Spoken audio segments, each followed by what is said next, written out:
It's time for the show about the people and the places of the Carolinas with the occasional visitors. In addition to hosting the award-winning syndicated TV show Life in the Carolinas, Carl White writes a weekly syndicated column and now hosts this weekly show, the Life in the Carolinas podcast. Now you can hear the story about the stories. And now here's your host, Carl White. John Roselli. Hey. Oh my gosh, it's so good to see you. It's great seeing you too. The world knows you because you're a great connoisseur of food. You like to eat it, but more than that, you've got one heck of a long history of making it, haven't you? Yes. It started in 1935 when my father opened a restaurant in Wilkes County on Main Street. Also, here I am at 2023 on 10th Street. Right. So you have a restaurant. So that's kind of cool because you have a restaurant right off Main Street. Yes. Your dad in the 30s had a restaurant. Right. How far was his restaurant from where your restaurant is now? 3 blocks. Oh, okay. 3 blocks. Wow. We've got so much to talk about the food history, but talking about that, does that create just a little bit of a sweeter experience for you, knowing that you can walk out your door of your restaurant Yes. and walk 3 blocks and stand where your dad literally would have walked in and out that building? Yes, I love thinking about that. And every day when I'm cooking my food, I kind of, say, hey, Dad, what do you think about this? Do you really? I do, every day. Yeah. So do you get a little nudge? Do you? Maybe. Yeah. But see, in 1935, he was cooking barbecue and hot dogs and hamburgers. Okay. Because that's right. You had told me about that. Yes. Right. Because I don't think maybe North Carolina or Wilkes County wasn't, ready for fettuccine or lasagna in 1935. Right. He was feeding the market at that time, right? Yes, he was. Right. So you got started with hot dogs. I mean, did you, as a kid, did you work with him or?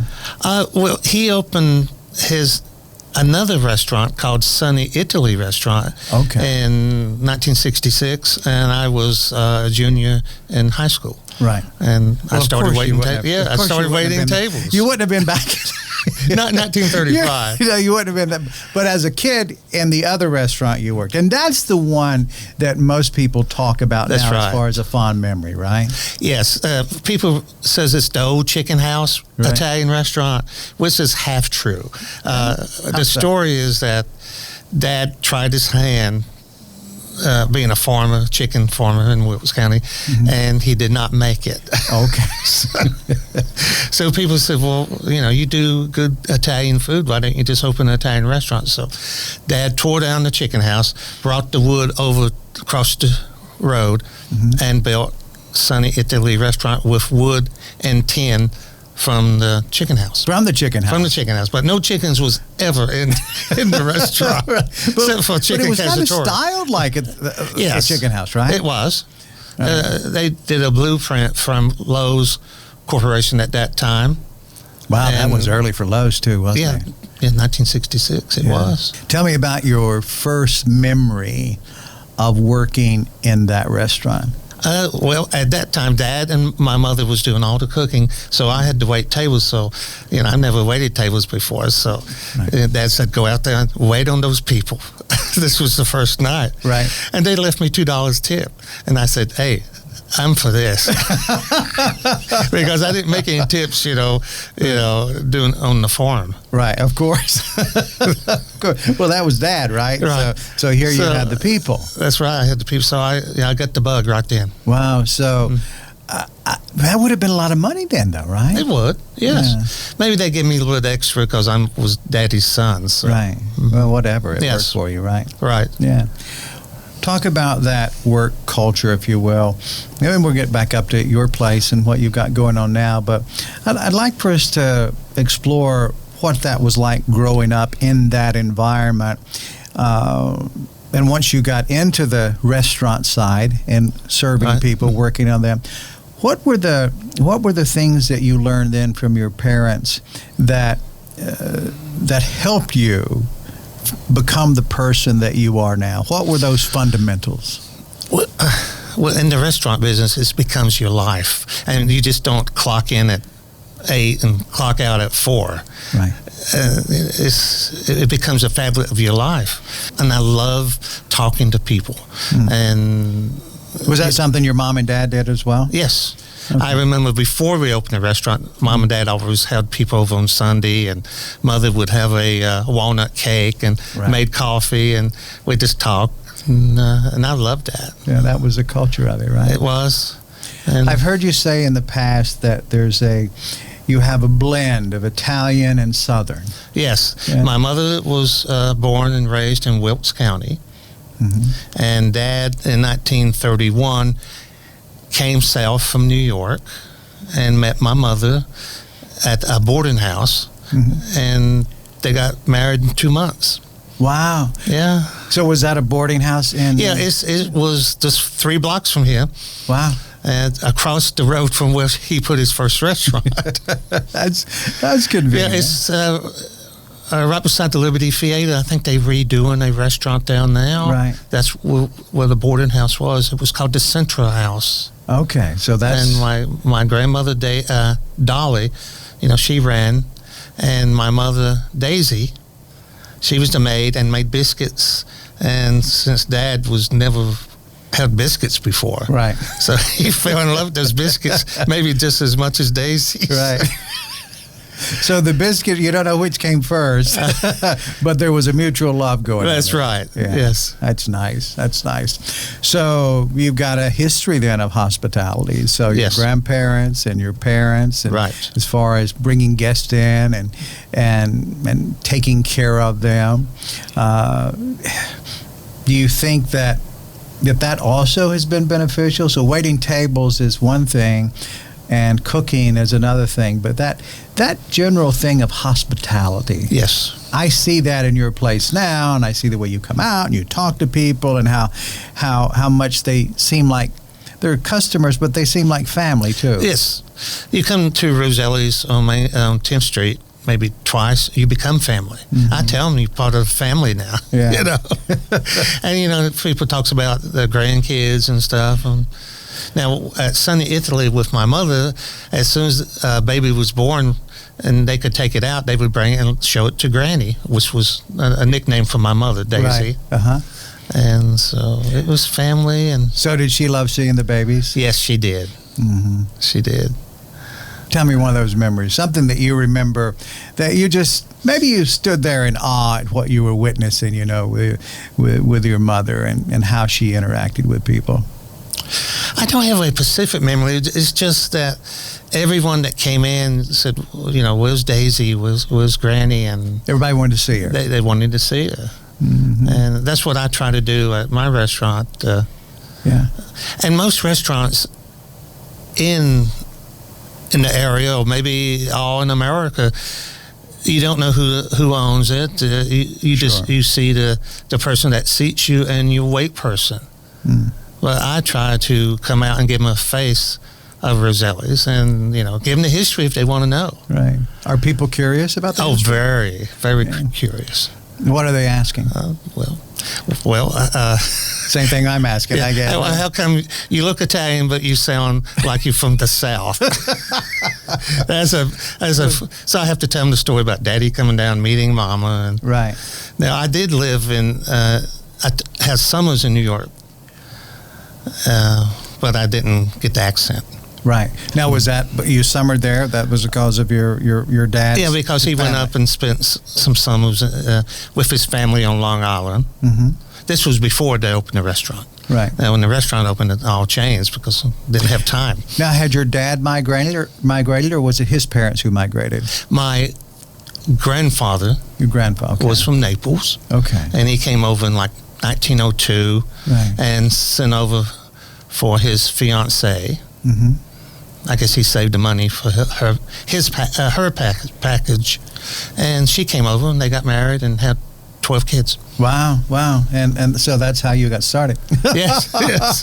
Your dad. So so your Italian lineage is from Nepal then.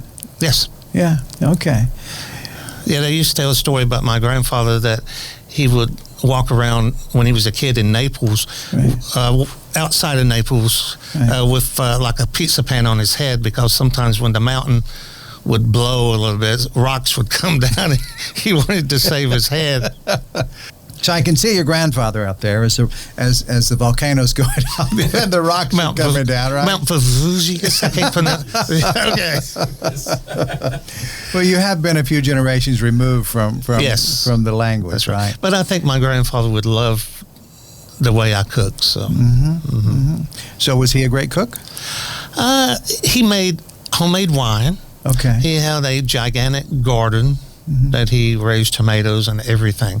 But him cooking, I think he just loved to, bring the produce in. Right. For his wife died at an early age, so one of his daughters decided to live with him and stay with Pop. That was his nickname, Pop. Right. So she never married, so she stayed with him until he died. You're quite popular for the sauce that you have. Yes. We have one on the table here. And so that would have been a sauce that was inspired from your mom and your dad, or? Dad had the original recipe from his father. Okay. So it was from Naples. Yes, then? yes. Okay. But my mother put a little southern touch to it, which is a little bit of sugar. Right. I was getting ready to say. Yeah. So is that really the only difference, though? I would say so. We use basil and onion and very rich tomatoes. Now, we get our tomatoes from a source from California. Okay. And great tomato products. So why is that better? Is it the soil, or? Maybe, and consistency. Okay. All right. So you have a certain because people really do talk about your sauce. I mean, it's very popular. And let me ask you this. I know you're a good cook. You're a great chef. You're good with hospitality. But the sauce has a lot to do with it. The sauce is the key. All right. Because most of our dishes uses the red sauce. Right. Or Sunday sauce, or whatever you want to call it. But, right. And it has to be consistent every time. I make a pot of sauce every day. So you're making this original sauce. Yes. From your mother, right? Right. Every single day. Yes. Yeah. Is it better the next day? Yes, it is. It's always better the next day. Yeah. Lasagna's better the next day, too. Yeah, I know. But sometimes we sell out. So. Yeah. You have to make more. All right, so we've got some lineage things going on as it relates to the flavor. So you've got this Italian flavor with a little Southern accent. That's right. Right, that's put there. So that helps draw people in.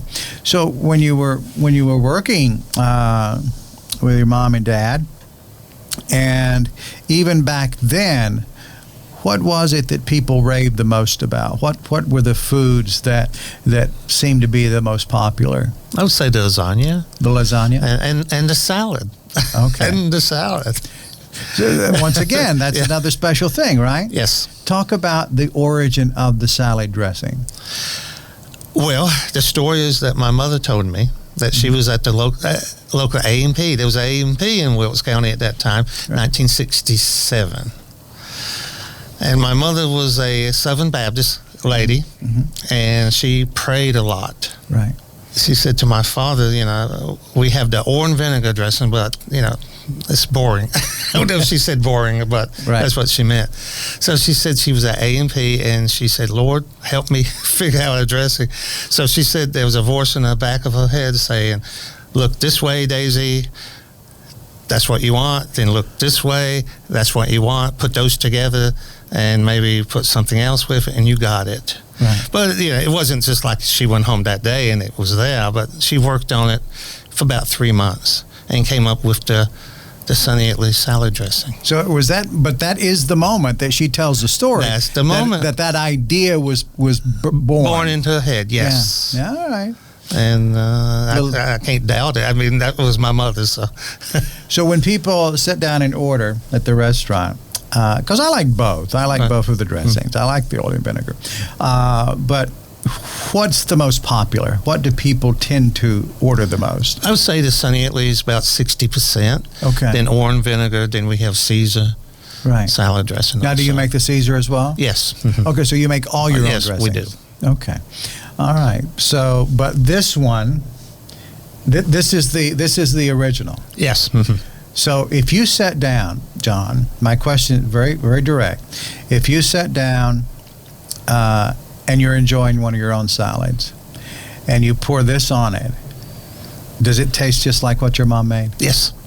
So, have you had those moments of where you're having it? I mean, it's a little difficult because you're the guy, you're the chef, so you're making all these great things, but you eat as well, right? So when you sit down and you're having some pasta with your mom's sauce, and then you're having the salad with the dressing, does that take you back? It does. Yeah. Talk about that. Well, I miss my mother like a lot of people miss as a family. Right. But sometimes I just want to call up and say, hey, thank you, Mom. Right. Yeah, this dressing's great. Yeah. And, and also with my father, tell him about the sauce. What was his contribution on the food side? Well, the red sauce. Okay. Yes. All right. So the red sauce, he added the sugar there. No, my mother suggested it to my dad. Okay. All right. Now, I don't know how she did that. Yeah. Excuse me. Right. Well, you never know. You never know how things come about. So maybe she was tasting and she put a little sugar and said, hey, taste of this. Who knows, right? That's right. Yeah. You're proud of your heritage, aren't you? Yes, Don? I am. Yeah. Well, as you said, it's you never really go home, do you? You don't. I mean, you physically may leave, but it's still there in your mind. You still remember all the things you've got to do. Yeah. And I wake up with recipes in my head. New at 2 o'clock. recipes? Yes. I got new things going all the time. All these years and all these recipes that that you have on your menu now, you're still coming up with new things. Oh yes, Mm-hmm. because I'd be bored to death if I had to do the same thing all the time. Lasagna's great and sauce is great, but I have to do other things. So in food business. So when you're doing other things, and you're taking all these great fresh ingredients, because that's a big part of what you do, right? The freshness is yes. Nothing really can substitute for fresh ingredients, especially like basil. Right. Yeah. So John, as the platter suggests in front of us, you definitely enjoy and incorporate fresh product into everything you do. Yes, right? I do. Mm-hmm. And from what I understand, there's a community of support, right? A lot of people come and bring you, vegetables and meat products, right? Yeah, talk about that. Well, there's a new company in town called the Meat Sweats, right? And he brought me some Italian sausage yesterday, and like 2 o'clock this morning, I woke up and I was thinking I should use that Italian sausage to make some baked rigatoni with Italian sausage and with fresh basil. So that would be wonderful. I'm going to try it this evening. Having fresh ingredients is important, though, right? Because there is a thing that separates. I mean, even if you buy something frozen, or having good products as close to a good source as possible, preferably the person growing it, right? It's better for you. Right. Yeah. It is. But that, the cost is a little bit more. Right. So when you come to Roselli's, my prices might be a little bit higher, but, you're getting fresh stuff that was grown by someone in Wilkes County, and they expect to make some money too. Sure. So kind of works for everybody, right? That's right. So do you deal with a farmer's market? Yes, we do. And hopefully they will open soon. I will get my fresh basil and tomatoes and whatever else they have. So it's all in season? Yes. Whatever's in season? Yes. Seems like last year before last, I'd stopped at the farmer's market and I'd gotten some mushrooms. Yes. And then I stopped at Roselli's and I walked in, and that same guy was delivering a big box of mushrooms. And they're so beautiful. They was. It's amazing at how many great growers we have in the Carolinas now, and there really are good sources. And as you said, we may spend a little bit more for those, but I do believe it's a better product. I think it is a very, very better product. Do you find that when you're working with the best ingredients that you can get, even if they cost a little bit more or a lot more sometimes. Do you contend that the food, that the taste that you experience on the plate is better? Very fresh. Mm-hmm. And not muted at all. Right. So it's good. You know, you've been doing this for a long time, John.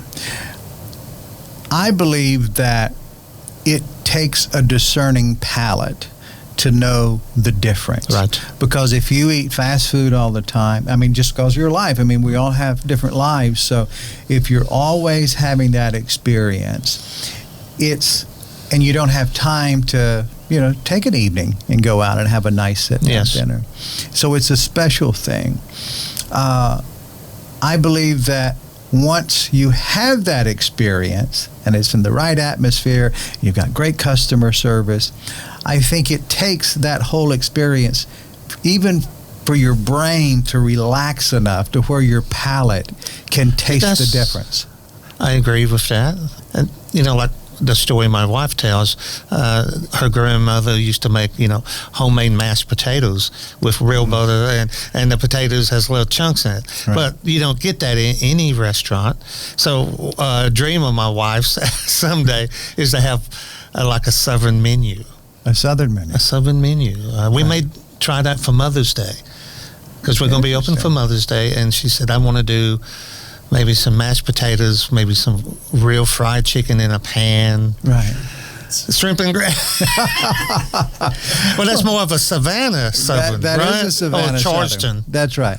Well, I don't know about Wilkes County, but hey, I try it. Yeah, it's from the South. I think that's a good thing. But getting back to that, a lot of people, they are used to just eating maybe instant mashed potatoes. Right. And they're going to react to that like, I'm not used to this. Right. Same thing with homegrown green beans. Mm. Yeah, that's right. And then we go back to my grandmother, Dolly. Oh, she made some great green beans that she would go pick. Yeah. And she always looked for snakes, though. She hollered for me, come and make sure there's no snakes in this bean patch. That's another story. Well, that's a legitimate concern, though, right? Oh, yes, it was. Oh, it is. Yeah, that's right. Still is. We have a lot of snakes in the Carolinas. John, as you're back in the kitchen, and one of the waitresses comes back and says, "John, table 4 wants to see you." "John, somebody at table 1 wants to see you." "John, there's a birthday out here. Yeah. You want to come out and say hi?" "John, there's a 25th anniversary out here." Yes. So how often do you hear those words in various forms? How often are you stepping out of the kitchen? Maybe you've got a sous chef or a chef working with you that night, or maybe you're there yourself, but you take a moment and you step out. Probably 2-3 times a night. Mm. Is that a good moment for you? Yes, it is. Yeah. And a great moment last night, a business person said he was in town for 2 weeks, and someone just told him about Roselli's yesterday, and he came last night, and he said, "This is the first good meal I got all week." and he had been here all week. All week, yes. That makes you feel good, right? It does. And, a lot of people remembers maybe when they was kids, they went to Sunny Italy, right? My mother and dad's restaurant, and they had like buffaloes, and they had cows that was outside the restaurant, right. And they would come and say, this reminds me of when I was a kid, the taste of the food, right. And the fellowship of you, because that was Daisy. Now, my father kind of stayed back in the back, but my mother was all out in the right. dining room. So you did that. So you took that after your mother. Yes. Right. And you can still do the kitchen side, right. of course, but so that explains why people like you. They like to meet you and talk with you then. And when I go to a restaurant, I love when maybe someone comes and talks to us. I expect it kind of now. If I don't get it, I get upset. Right. Yeah. I tend to, because of our show, the TV side, I always get to meet the owner, the chef, and I'm like you. I'm a little put off if I don't get to meet Yeah. Meet the people who are in charge. Right. Granted, I'm working, but even when I'm not, I still want to meet who's making all this magic happen. Yes. More to say, thank you, I really appreciate your efforts. But usually, you know, from what I've discovered, and I see this with you too, that little appreciation, it seems like it opens up an entire window of either conversation for not just that moment, but in the future, every time you go, you've got that relationship. Yes. And that's pretty nice. It is. Yeah. So, John, how this came about for your new restaurant? Well, you've been going for a while now on 10th Street, but you had a dessert place first, and this came out of a difficult time, right? Yes, it was right in the middle of the pandemic. Right. And the restaurant came available, and they kind of said, you know, you got 24 hours to decide right. if you want it. So... But you were in a unique mindset because you were already set with a business model that was created for people on the go, for people to pick up. Yes, we had a to-go restaurant at the time. Right.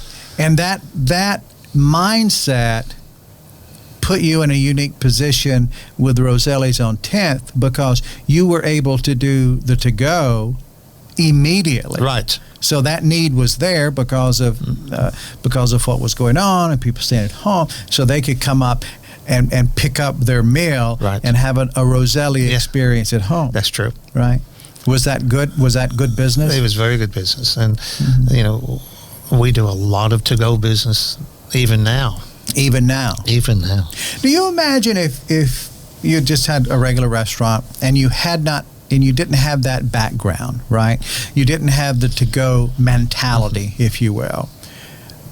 It would have been more difficult. It would have been. You had to do a fast learning curve right. to figure that out. But a lot of people didn't do that. No. A lot did, but right. a lot didn't. So I think that was the fortunate side, right? Yes, it was. Yeah. What about the people that work with you? You know, I know when I come in and sit down and have a meal with you, the experience that I have is the food tastes great, but I feel great too because everybody's so nice. Yes. To work at Roselli's, you got to be kind of unique and halfway crazy like me. So not everyone feels comfortable working with that kind of atmosphere, you know, that you have to kind of talk to people. You go to restaurants and the wait person just says, what do you want? Right. They bring it to you, and then they leave the ticket on the table right. when they bring the food. Right. That kind of drives me crazy because right. what if I want dessert? Right. And then you can't do that sale, right? So at Roselli's, you got to talk, and you know the people I have now is fantastic. So it's a family thing. Right. You know, wait staff and me and the cooks and everybody. You know, everyone coming at one time. Everybody wants to eat between 5:30 and 6:30, right? Or 5:30 and 7. So we got. You know, I try to tell people, come at 8 o'clock. Right. It's nice and peaceful. Or 5. Oh, 5, yes. 5 or 8. Yeah. Come in, get a bottle of wine and right. just relax. Yeah. And I do not have a TV in the restaurant. And why? I want people to talk. Yeah. At Roselli's, you don't see a lot of people on phones either. Because they're engaging with each other? Yes. Or they're taking pictures of the food. Oh, they're taking pictures of the food, yeah. But, I want people to talk. Right. We're in an interesting time now in society. Technology has many benefits, but it also makes us lazy in certain ways. Yes. And, we certainly, use text messages for convenience, but there's nothing that can replace what you and I are doing now. Right.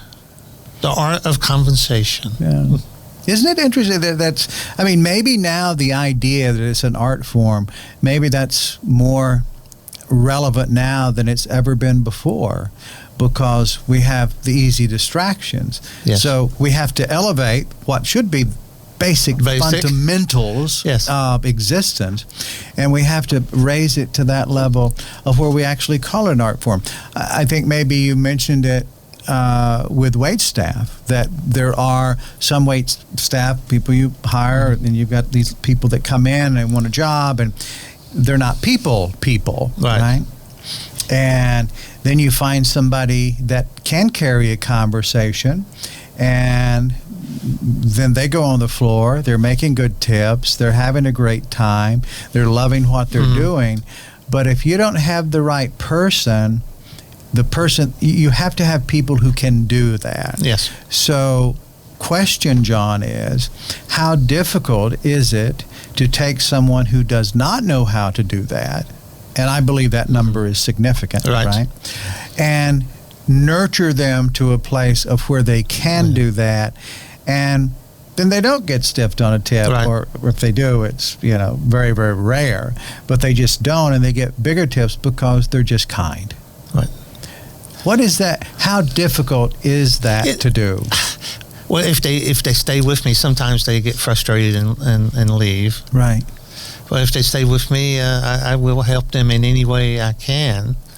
And because since I started waiting tables at 15, I just do it with my eyes shut. Right. But I love it. But you did have to learn it, though. Yes. Pretty much. But you were in a very nurturing environment for that, right? I had mom and dad in the back. And you had them as a role model. Right. You could see, I'm going to go do what they do, and it worked for you. And getting that good night's tip the first time, that was great. That sealed the deal. I'm talking about this because it's bigger than the restaurant business. It's bigger than any of our stories. It's a societal thing, right? So question is, John Roselli, do you contend that places like Roselli's, places that have some generational weight behind them, people who have been in the service business and love being in the service business, do you think they make our communities better? I think so, yes. Are there things to be learned from those examples? Just in general, that idea of being able to communicate. Right. Not only when we're having dinner, and the people having dinner there can communicate. And you said something that I thought was great. You don't see people on their cell phones a lot. Not that many. Because it's an intimate environment, and they're talking, they're engaging. But then your wait staff, they're in that same mode, that same modality of supporting that type of experience. Right. So that's where my question was, because you've been around enough now to see the difference between places that have that and places that don't.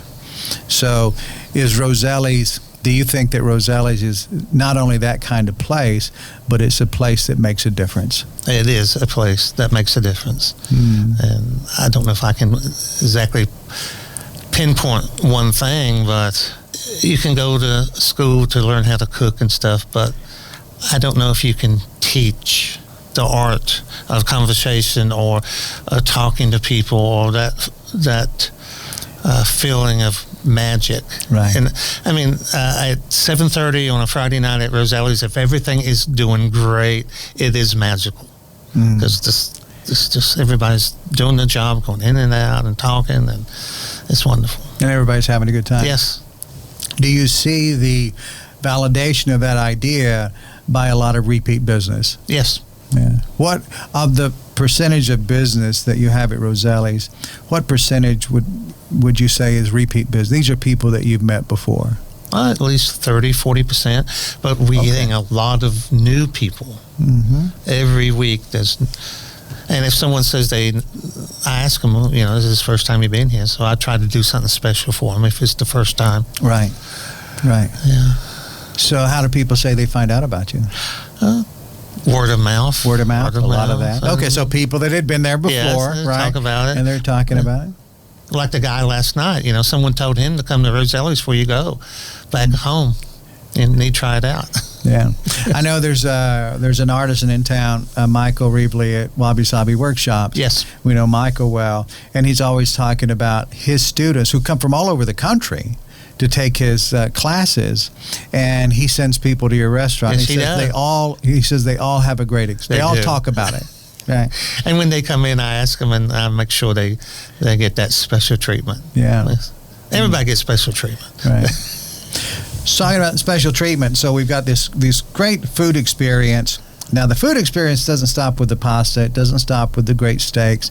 You've got a wonderful reputation for desserts Yes. as well. Talk about the desserts. Well, my wife makes most of the desserts. But the story is that when we first met 4 years ago, that she never tried to make cheesecakes. Okay. She was kind of hesitant. So we made a cheesecake together at night on the phone. We stayed up all night on the phone, and I told her exactly what to do and how to bake it and everything. She was actually doing it? Yes, she was. Yeah. So your date was on the phone walking her through a recipe. That's right. And I was 65. Right.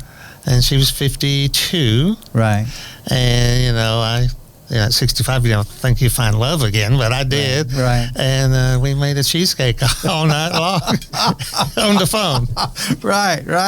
And now she makes wonderful cheesecakes, much better than me. Yeah. See, I am somewhat, especially with desserts, I like to create an idea. But baking is so precise. It's hard for me. More of a science, isn't it? Science, yes. Right. So many eggs, so much flour, so much sugar, and it's got to be exactly the amount. And you got to cook it for 2 hours and 10 minutes at 3:45. I'm always thinking, well, let's try it at 3:55 and a little bit, and I always mess up. So. Yeah. So, but she has the discipline to follow. You got to have discipline to bake, especially cheesecakes. Right. Now, my mother developed the cream puffs back in the late 60s. Okay. And we did not have a recipe when she passed away. So me and Sharon, my wife, we had a benefit we had to do, and we had to do 250 cream puffs. So we kind of looked at, well, how are we going to make these cream puffs? I mean, we got a recipe book and looked at it and tried it, but until you kind of get your hands in it. Right. But so you did have the recipe? Well, from books. Oh, okay. You didn't have your mother's my mother's original recipe. Were you trying to match that flavor profile? Mm-hmm. Did you get it? I think we got it now. Right. After 2 or 3 years. Well, it's definitely the Roselli cream puff. That's right. We sell a lot of cream puffs every week. Oh, I love that story. Yeah. Oh, my gosh. You are continually coming up with new ideas for items. I've seen you have great-looking pizzas and all sorts of things that are not written on your menu, right? Well, we have kind of like a semi-secret pizza menu. Right. Okay. It's a secret society. The secret society. Yes. With a handshake. Yeah. But our pizzas are very non-Wilkes County pizza. So are your pizzas a throwback to your grandfather in Naples? Probably, yes. I don't think my grandfather made pizzas, but thin crust, but with around the edges is real thick pizza dough. We used the spaghetti sauce as pizza sauce. Okay. All right. So it's got a more robust flavor. Yes. And with that little touch of sweetness. Of course. So that's the special side. Yeah. And we have like 12 different unique pizzas that we make. All kinds of toppings, fresh toppings. Right. Spinach, basil, mushrooms, pepperoni.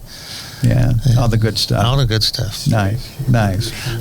Steak, we could put steak, Philly steak pizza.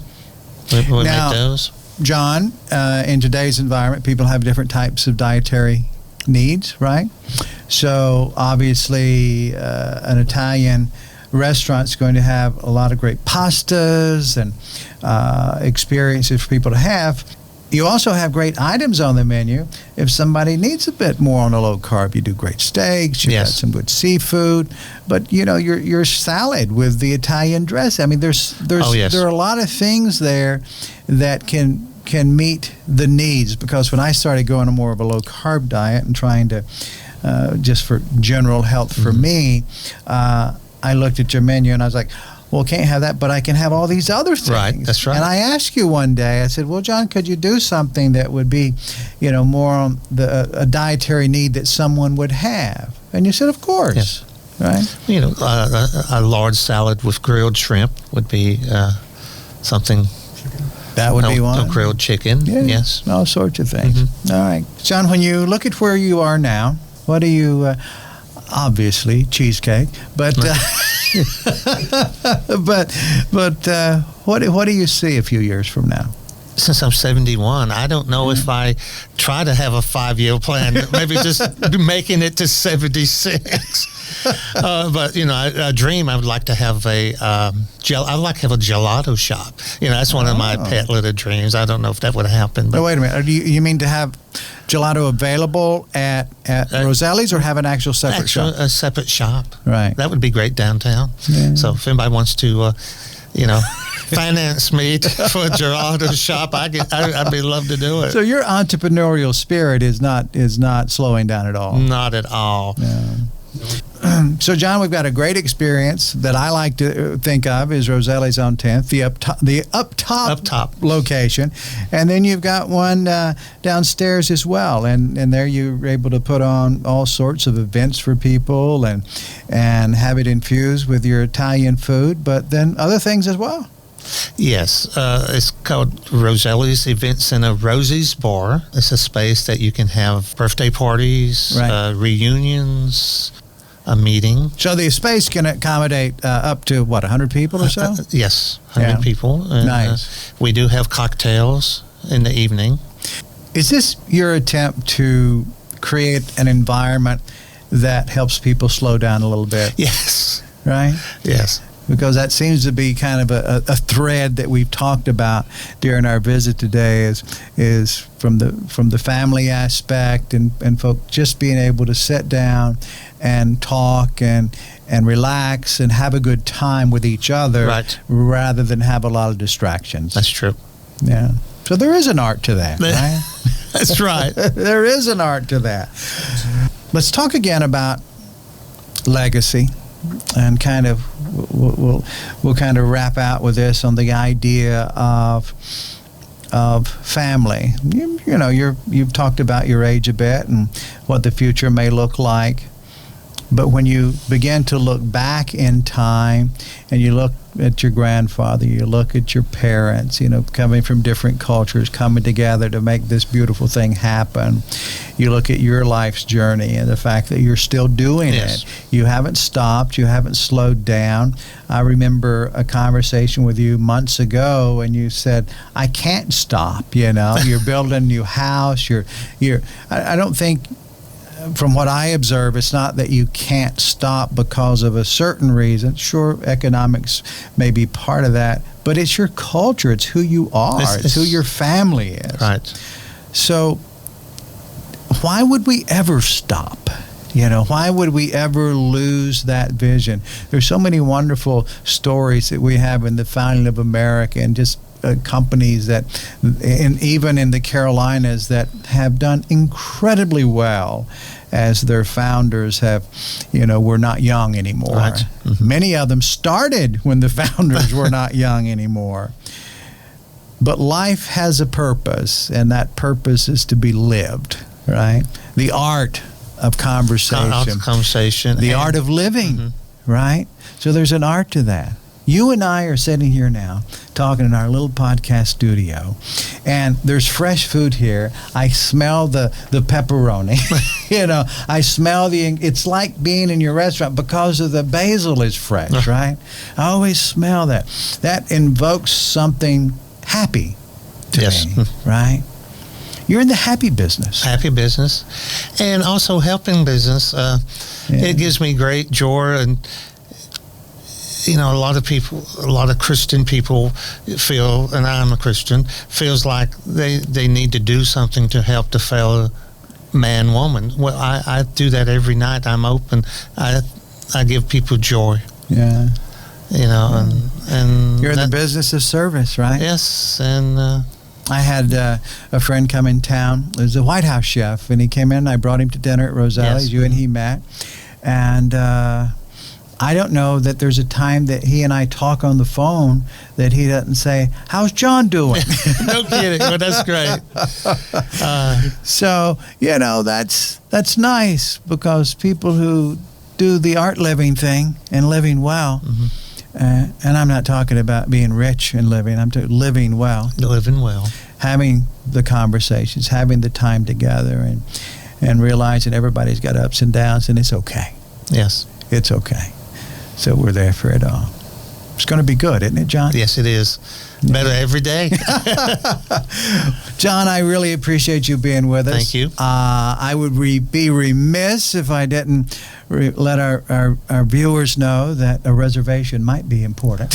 Yes, reservations are very important. Roselli's on 10th Street. Yeah, yes. Roselli's on 10th Street. But we do take walk-ins if we have room. Yeah. Well, you can always put them downstairs while yes, they wait, we right? have. You can go down to Rosie's Bar and wait, and we will come and get you when there's a table. Yeah, that's nice. Yes. That's nice. I'm glad you clarified that because they put them in the basement. That sounded a little weird. Right. But it's a great basement. It is a great basement. It's a great place. Yes. John, thank you so much. I really appreciate it. I look forward to seeing you and your lovely wife again. Thank you. And I hope the two of you make dessert for many years to come. Thank you. Thank you, sir. Thank you, John. You're welcome. Thanks for listening to the Life in the Carolinas podcast. If you enjoyed your time with us, please visit the show's website at lifeinthecarolinas.com. Join our mailing list, and we'll keep you updated every week on what we have coming up and other interesting things around the Carolinas. We value you as a podcast subscriber. We'll see you next week. And remember what Carl says, it's never a bad time for a good story.